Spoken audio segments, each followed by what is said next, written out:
Crypto snipers, market snipers, that's where we are today, and reset snipers. Yep, we're going to talk to you about the Blackrock, and we're going to talk to you about gold, and we're going to talk a little bit around the Blackrock's 2023 Global Outlook, Blackrock Investment Institute. Yes. This has just come out. Well, they must have been working on it for a while, maybe. So maybe it was going in the mix. Second half of November came out for December 2023 Outlook. And you're going to hear a large amount of what they're saying. You're going to see how much you got of it from us before the great Blackrock, which I consider to be a criminal syndicate of sorts indeed. Certainly far too large, far too overscaled, should be smashed into a million pieces, involved in doing debt negotiations on behalf of the IMF, America, with Argentina and all sorts of things. This is way too much power that's supposed to be handed to a quasi-private. How is this a private organization that is actually contracting on debt that is probably capital provided on the backs of American taxpayers? I do not know. And there's always this little interesting story. Of course, Vice President of Blackrock. Yes, let's circle him. Mr. Philip Hildebrand. Mr. Philip Hildebrand was, during the years of 2010 and 2012, you guessed it, he was the head of the SNB, Switzerland, that very much head of banking, international settlements type place, the SNB, where many intelligence of global significance congregate, it has to be pointed out, the good old square flag Switzerland. Go research that a little bit. That Swiss SNB head, Philip Hildebrand, was retired suddenly, or resigned, I should say, not retired, in 2012. After it was found his wife was putting on amazingly good Forex trades. You can't make this stuff up. A guy who's making the rate decisions on whether certain things should be capped or not in lieu of interest rates and interest policy with regards to the Eurozone was actually sitting there and almost virtually initially blamed it all on his wife and said he knew nothing of it. Talk about dishonorable, throwing his wife under the bus. That's right. Swiss central bank chief quits over wives' currency dealing. Yes, isn't that sexy? You see, these guys, they're all in it. They're in it big. It kind of reminds me a little bit about FTX. So you have Blackrock, and it hires a known front runner of for his own personal benefit and gain in the FX markets. And then you have FTX, you know, a guy who hires a chap called Dan Friedland. That's right. This is why I say the banking system is just a larger version. FTX is a microcosm of the skullduggery, the self-interest, the corruption, the fraud, the front-running, the insider knowledge and trading that you do not get access at. By the way, using HVF method, we were actually short the Euro Swiss franc, and we shorted his peg failure that I believe he was involved in initially instituting. Whether he was still there for it, I doubt it. Dan Friedberg, a lawyer who was FTX chief regulatory officer in the months leading up to its collapse, also did a stint as general counsel for Ultimate Bet, where he was also hiding fraud of one of the biggest online gambling casino failures. So you have so many things that are so very Sabbaty and Frankist.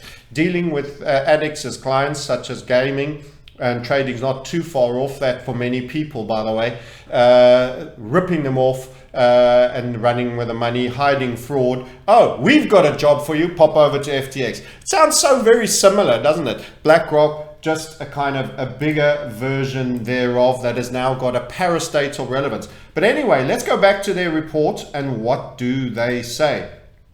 So we laid out in our 2020 year mid-year outlook, we had entered a new regime they're talking about. Oh, there's a new regime. Central bankers won't ride to the rescue. So what they're actually saying is that Jay Powell is going to hold people's head under the water a little longer. Why? Because inflation got a lot higher. The growth will be made to slow a lot quicker. We've drawn this a couple of times before, but we're saying, you know, if you have essentially growth, which is dropping, that actually wants a lower interest rate, but you've got stubbornly high inflation that needs a higher interest rate than where you're at. You actually need a higher rate for bringing down the inflation. You need a rate higher than the level of inflation to bring down inflation once you're above 4 or 5%. And you also need, given that we are in a recession, even though Yellen says no, there's a technical definition and it has surpassed, and things are turning down a lot worse.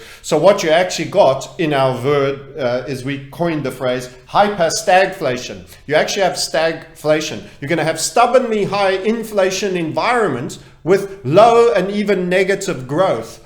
Or when you're going to have very low growth, you're going to have even higher inflation, which is going to see a loss of disposable income and its buying power. So inflation has got significantly out of hand, and that is the hyper-stagflation.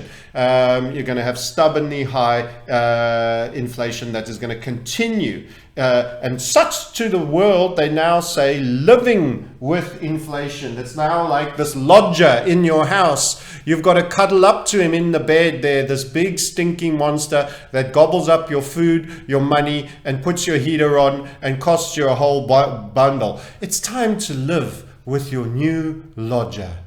Inflation. He smells, he's stinky, he's always hungry, he's always cold, and he needs to use your car every now and then. But sharing is caring. All they need is a Ukrainian accent and to dance like Zelensky, and we're in the full mix here. So what are they actually saying? What they're saying is they are calling and they are recognizing that there will be a slight cooling in inflation, but that it stays persistently higher than the central bank's targets. So in other words, they're going to have to be stubbornly firmer on their interest rates for a lot longer, and they're not going to get the full result. That's basically what they're saying. So we've been rethinking bonds. Welcome. Here's the man in 2020 that actually said in July and August that this is a reversal and an end of a 40-year trend in 2020. And Blackrock shows up in time for 2023 to say, we're rethinking bonds. Well done. We needed your brains and brawn. You finally showed up on that one, didn't you? Yes, they showed long-term governments won't play their traditional role as portfolio diversifiers due to the persistent inflation.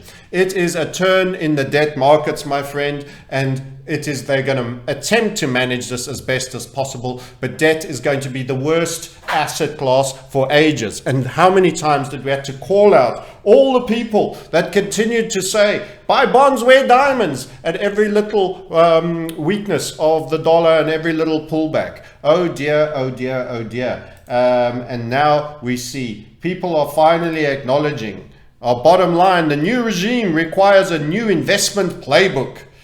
More frequent changing of they're going to love churning your portfolio, by the way. We need to do more hyperactivity. They're going to churn your portfolio like hell. Much less debt. I'm saying zero debt of any variety. They're intended to be managed downwards in the long term on any grade. Yes, there will be rallies. Yes, there will be cuts in interest rates after we get our demand destroying event that these people probably know about but haven't told you. Yes, there will be. But the interest rates won't go as low as you hope, or if they do, they won't stay there for very long because inflation is still going to be there even when you've had a major demand crushing event. It will not be sent easily back and held to 2. Why? Because of supply chain, the new world of supply chain. And this is something they've entirely engineered, along with a combination of Ukraine, Russia, ESG, investments and ratings, all forms of bifurcation. They have engineered this. Plus, don't forget, they're buying all the farms. Bill Gates buying all the farms. They want to close 3,000 Dutch farms. So they're going to make they're right-sizing the food supply chain for a smaller population. That sounds very conspiratorial of me to say such a thing.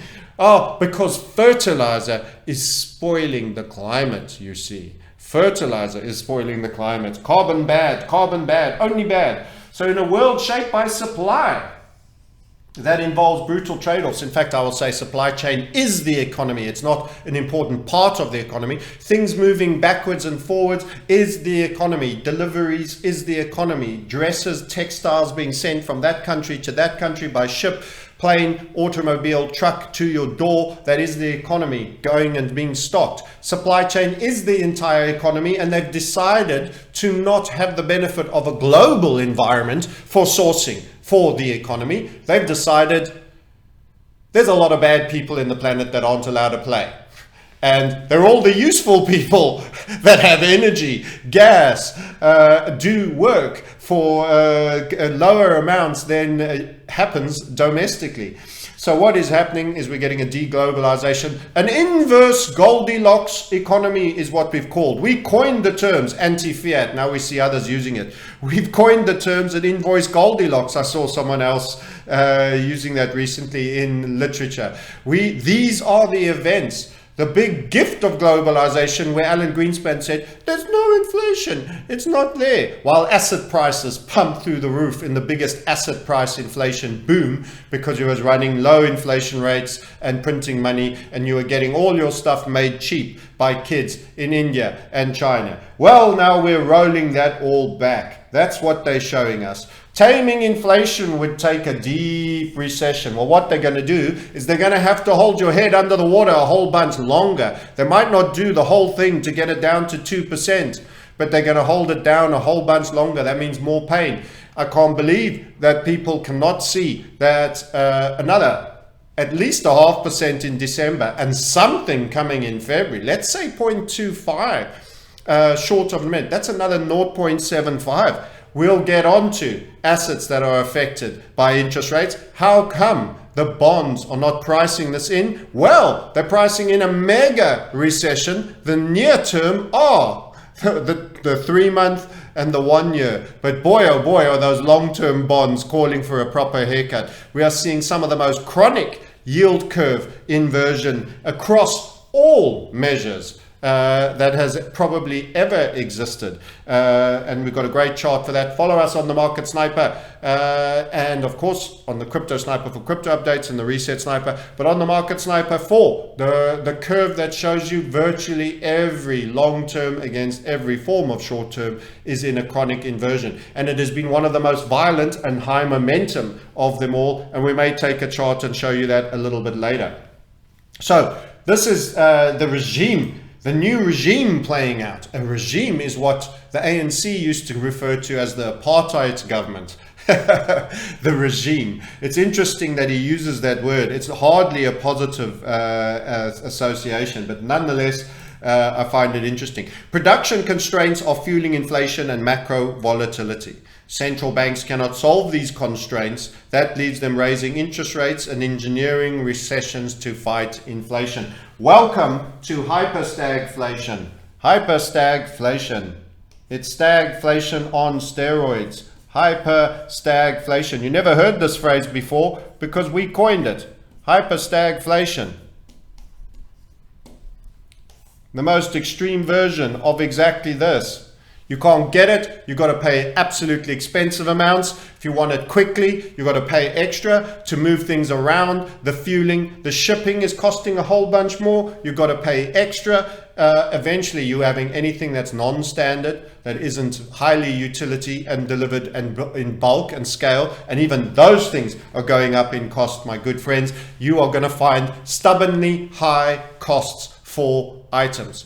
And that's going to extend into food, where they have been doing their manipulation on production constraints in the name of ESG, in the name of hollowing out the middle of America, in the name of closing down Dutch farms and many others, in the name of paying British farmers to exit the business. That's right. Wow. And then they're going to create shortfalls, I think. Don't you think? A little bit of excess demand. Oh dear.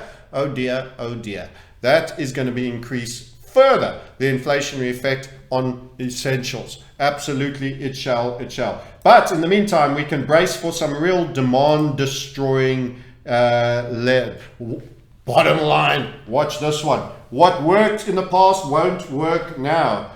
Yeah, first thing that jumps to mind, which we called better part of August 2020, the good old 60-40 equity bonds portfolio. Bang. That's a big fail. Good luck with your 40% of bonds. And by the way, good luck with that stagflationary environment that existed from the 50s, 60s, and 70s right up until the just before the 80s, the cusp of the 80s, during the stagflationary time under Volcker, before he really killed the inflation. That's right. 60-40 portfolios won't work now. They're going to be lethal, but don't worry.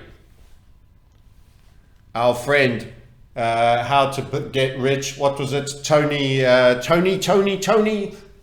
talker with the bench press. He says 60-40 is the way after doing his book. Well, that is now out of fashion. That is just arriving, that advice by someone who's learning early doors because he spoke to a bunch of hedge fund managers to write his book. Good old Tony, he's found out about their inner secret of the 60-40 portfolio just as it no longer holds. And it's been the stalwart of the last 40 years. Buy the damn dip on bonds, buy the damn dip on equities, and you never did wrong. Great, great compounding returns. Okay, let's see what else this smashing report has for us. Oh, so interesting. So we're talking about these raising prices in interest rates. How's that working for the housing market? Meet the steepest decline in 2022 in housing ever so far. Just started. Most people might still be on fixed rate deals or on discount deals. The new people entering just started. Look how that has turned down on housing. One of the biggest aspects of feeling wealthy in America outside of stock portfolios is the value of your home. We're talking about the S&L crisis of 1980 here, savings and loans, which was a chronic one. Look at the sell-off there. You literally haven't met anything going down that fast before. I don't know where subprime is in all that. 07, 08, 09. They don't seem to have labeled it. It must be in one of the more benign ones. I find that surprising. Don't forget Ben Bernanke, who recently won a prize, said there has never been a national recession and reduction across the board in all housing for a year, was it? I can't quite remember the time frame of it. He was wrong, very badly wrong, but never mind. Go collect your award now that you're working for a hedge fund company, and largely like Tony Blair that used to just sit in the boardroom when he was working for a hedge fund company and collect a massive check and be wheeled out for events and to shake hands. I don't think he's working too hard, old Ben, but I'm sure he's well paid. So pricing damage that these interest rates have caused, my friends. We don't think equities are fully priced for recession.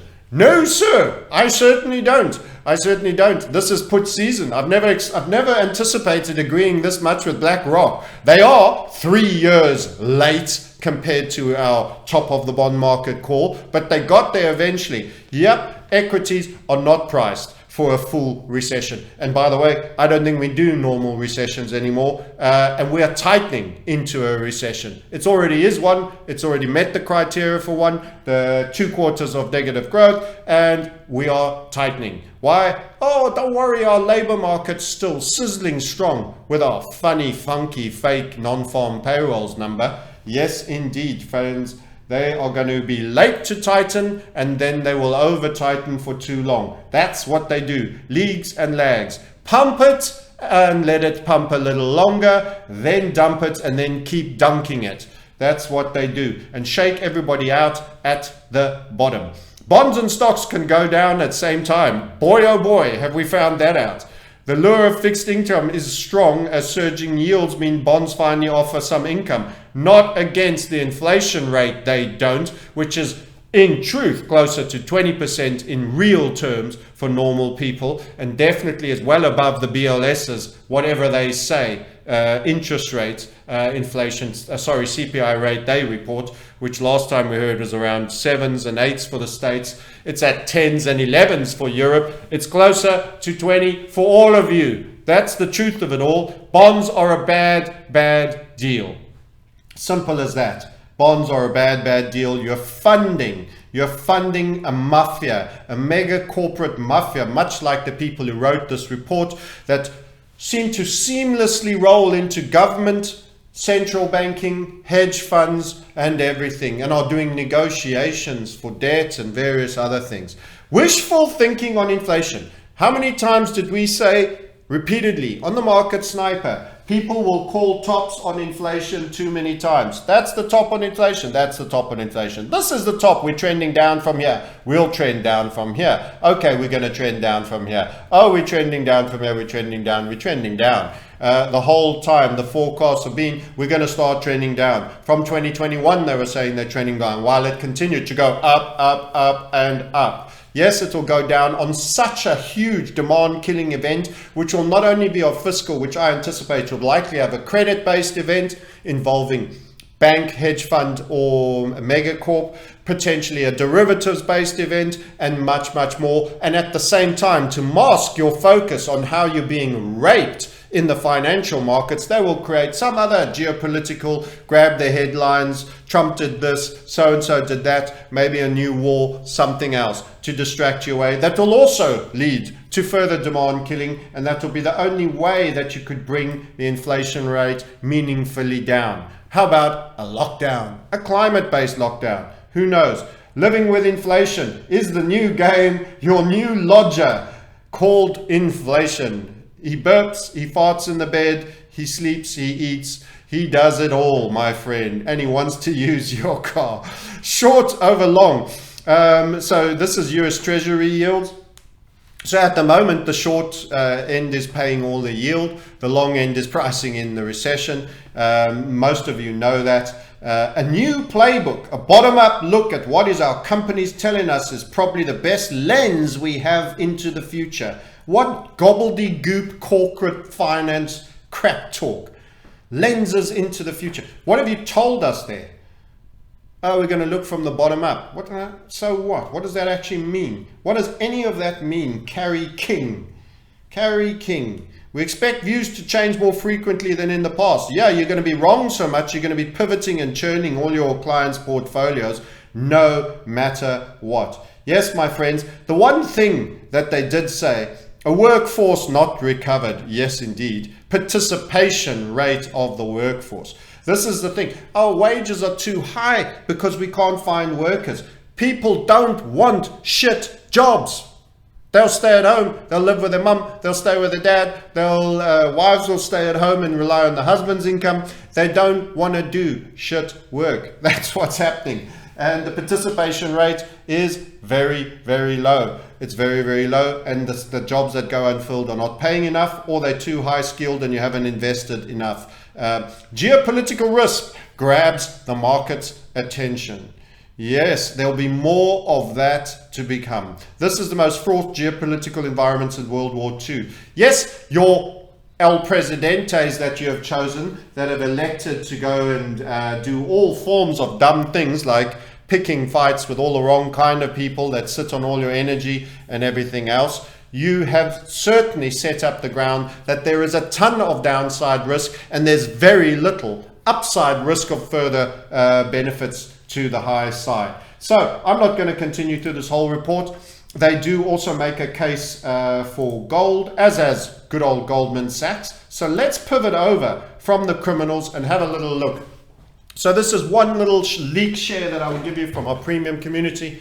If you want more, and if you want to find out whatever it is we're looking at all the time and learn how we choose to analyze charts, go to 3Ws.themarketsniper.com and book a call. That way you can know how, where, and what we're up to. But this is one little idea we'll show you. By the way, during that oil crash, In 2019, that preceded the COVID, that also had a Carnival crash on it and a Tullow oil crash that we were calling prior to the event when oil was still at the $67 amount. We stood on two separate stages and said it publicly. We see a single-digit oil price in the cash market coming, and we're going to pivot long on the gold during this period, and we will be short oil, a delta neutral commodity trade. And we did that through cross-referencing and looking at gold in oil barrels and oil barrels and gold barrels of gold, barrels of gold and barrels of oil. Let's get it right. Anyway, the long and short of this man who can't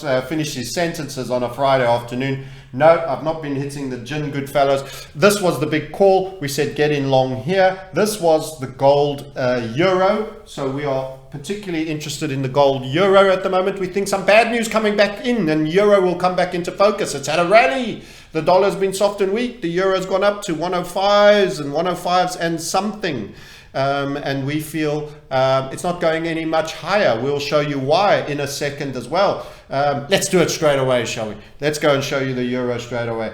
We feel the euro is squeezing into a final leg of its rally, which will probably likely end up seeing it do a rising wedge and spit down for some downside action. So if we go back and we have a look at that euro, don't forget the head and shoulders we called over here that said you will run and you will run and you will run and run the downside from up top here at 1018. Look at this fall, supreme overperformance. Look at that for a risk and reward. Okay, so this price behavior at the moment, if you have a look at it overall in terms of where we're sitting, we see it squeezing higher. We did tell you after the inverted HVF target and the parity run that coincided on this crypto market, we did tell you, there it is, the inverted HVF, the confluence of both the target there and the one.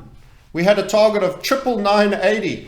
Yes, that was run efficiently, a nice fast break. Then you got a rally all the way back, you chopped and churned, and then since then you're now in this rising wedge up. What generally happens to rising wedges, generally in my prediction in overall a weak market where this represents a rally in a correcting market, is at some point you could pop out the top, but at some point you will trade down. So we're seeing weakness on the euro across the dollar. We're also seeing weakness across the Swiss franc for the euro. Doesn't look very different. Remember this trade we gave you, oops, it's breaking as we speak. I just updated the community on this one. It had a grind line. Yep, you can see it right there. Squeezy through there. It's now breaking it.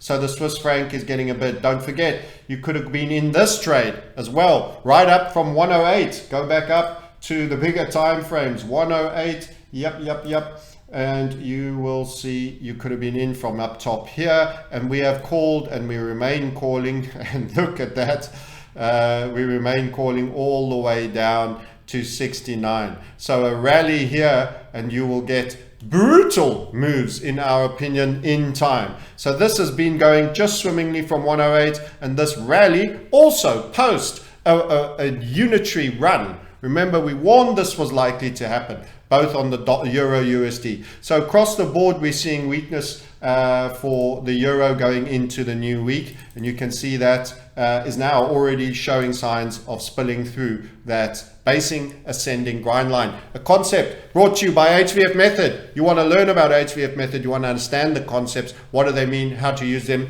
You go to themarketsniper.com and you book a call and you have a chat with someone who's not a salesman and a trader. If you lost money in FTX and you're hurting, another reason to have a call. Get some empathy, get some opportunity to rebuild your wealth. Can I tell you, markets fall faster than they go up. There are real opportunities for you to make great wealth building trades in a big bear market that is set up to fall. As we're watching this, look at that. It's actually moved literally since I spoke about it. We've got a lovely little fractal right in there on the grind line. It's beautiful. This is beautiful TA. This is HVF Method TA.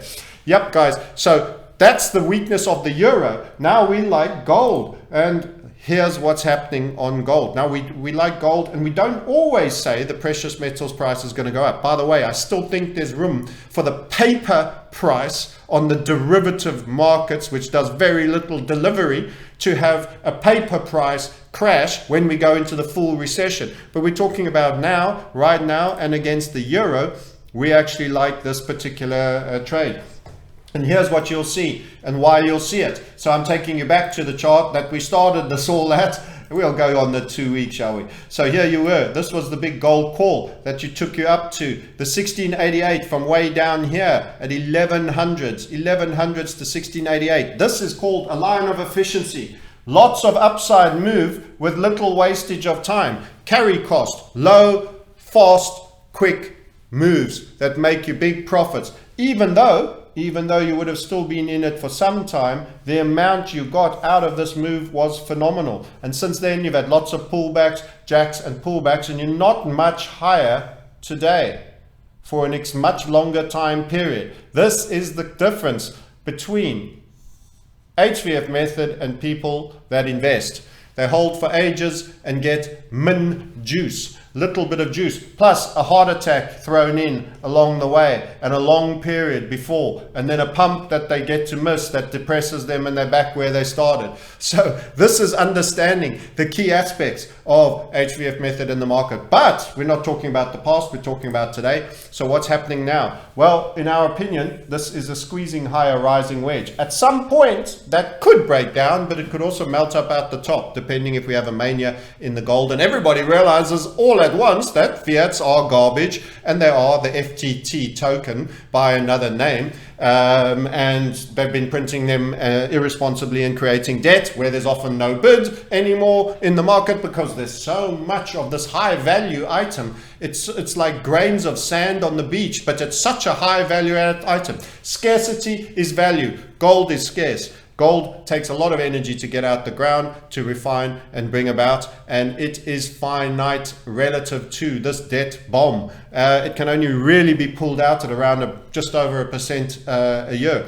Anyway, so what's happening here? We've been sitting on that legacy target. Note the fail after the target run. You blew off, and now you went and blew off again, and now you're supporting above it. But you're also in a bit of a downswinging channel. We call it the 3 impulse rising wedge. One, and you're about to get a second there, and we would expect a third. So you could potentially participate in this part of the move from here, if it turns out to be accurate, to there. Remember, we can always be wrong if you wanted to. And that is one idea that we are giving you for free from our premium community, from me to you, with love, kisses, and weekend schmoozings. Give you a little pelvic mooch as well. Think of it as the fist bump for pubic bones, especially if you're transgender. A little cuddle and then a little hip thrust. Dunk! That's called the pelvic mooch. You can have one right there, all the way from me to you. That's it. The 3 impulse rising wedge is probably going to have its up leg and make a higher high at some point. What happens after that will depend on the Great Recession. We could have the paper price collapse coming out of that, so it can go down from that. So given that this would be a trade idea, your investment is your investment and is long-term and is almost irrelevant of price, you seize the opportunity to turn trading profits between, say, there and there into future buying during the teeth of the great pain and the paper price collapse. Although premiums and delivery dates will probably be shocking, you could make use of that. Let's look at that a little lower time frame, because we're sitting on the fortnight level. We're sitting on the fortnight level here, and we want to talk about a lower time frame. You see that little channel? That's what we like to see. Impulsiveness to the upside. Look at that beautiful broadening structure. If you weren't out on the target, you should have been out there. And then further impulse to the upside, and then a channel on the downside. Look at the channel to the downside. You had a channel here, fairly tight, down she came, and you have a channel here, a little fatter and a little less stressed, a tiny bit more broader and more opened out and a little less steep by gradient. This is showing that there are buying surges coming in metals. And by the way, this was the pandemic that may not be named. It occurred there. That's how it was shrugged off there. Meanwhile, oil went from 67 to zero in the cash market, told to you by me. At the same time, your gold shrugged it off in a very short time and made its upside target on the euro. It also did it on the pound as well. And let's go into this smaller area over here, because now we're hugging our legacy target. We call these key levels of significance. You'll learn a lot more when you come on board to our community. Premium recorded, yes, beginner, intermediate, and advanced, and all the trading rooms, the chats, the social, where you can engage, plus the webinars during the course of the week with all our superstars that have been trained by me and have been active HVF traders for many years. You can do it too. And there's a great opportunity coming right now with probably one of the biggest bear sell-offs. Inverted HVFs are your new friends. Tight stops, mega moves, highly explosive, lots of potential overperformance, all coming for you. But gold is a bull story. You see, I'm not always a bear. I'm not always telling you misery porn. Gold is good. Blackrock told you so. So anyway, here we have this channel. Down she comes. Start to see marginally lower lows, battling to make the new lows after all. We're falling out of the sleeve. What are we getting? We're getting a squeezy Japanesey pressing up against our capping descending grind line. The moment where you could get a break that will take you up to the other side of the wedge could see you anywhere around 1880, but that's 1880 in euros. While it's staying above the dollar, which is around between 105s and 106s, which would probably be a dollar trade in and around the 1920s ish to the 1950s. I don't know, maybe approaching 2000 again. Remember, you can pop out the top. We often have very high momentum surges here. So actually, overall metals, I'm pretty bullish. Currencies, I'm not particularly a big fan, as you probably realized. Blackrock, not a big fan. But they agree with us after 3 years. That's right. You can get your Blackrock reports. You can pay for institutional fund management and you can get your account churned, or you can subscribe to this channel and get the news that will be in those reports 3 years before they actually send it to you. Which one do you want? 3 W's, themarketsniper.com. I'm Francis Hunt. I think gold's got to have a up move, and I think the euro is going to be one of the weaker currencies going into the new week. And if you'd like to find out more about anything you heard, book a call, have a chat, hit the subscribe and give us a share button. Do you like the new studio? We're doing SLR. We've changed the lighting. We're upgrading this. I've got my jacket on. I'm going to be all professional like, but I'll still tell dirty jokes. Until next time, I'll catch you then. Bye for now.